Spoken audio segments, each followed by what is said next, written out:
Ma'am பொதுவா ஒரு பொது பலனா இந்த ஏப்ரல் மாதம் இந்த உலகத்துக்கு நமக்கு எல்லாருக்கும் எப்படி இருக்க போகுது? ஏன்னா இந்த ஏப்ரல் மாதத்துல முக்கியமான சில விஷயங்கள் நடக்குது. தமிழ் புத்தாண்டு பிறக்கிறதா இருக்கட்டும், அரசியல் களத்துல இருக்க தேர்தலா இருக்கட்டும், ஜென்ரலா இந்த ஏப்ரல் மாதம் உலக அளவுல எப்படி இருக்கு மேம்?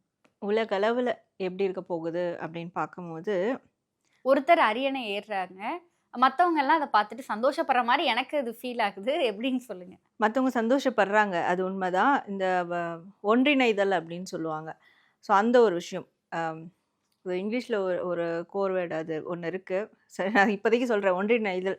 எல்லாரும் வந்து ஒரு மிகப்பெரிய பிரச்சனைக்கு அப்புறம், இல்ல ஒரு மனஸ்தாபத்துக்கு அப்புறம், நம்ம வந்து ஒரு ரிலேட்டிவ்ஸோட நம்ம ஜாயின் பண்ணும்போது எவ்வளோ ஒரு குதூகலமா இருப்போம். இல்ல ஏதோ ஒரு செலப்ரேஷன், இல்ல ஒரு விஷயத்த நம்ம தக்க வச்சுக்கிட்டோம் அப்படின்ற ஒரு சந்தோஷம். அந்த ஒரு உற்சாகத்தோட ஒரு சூழல் இருக்கு. உலகளாவிய சூழல் இருக்கு.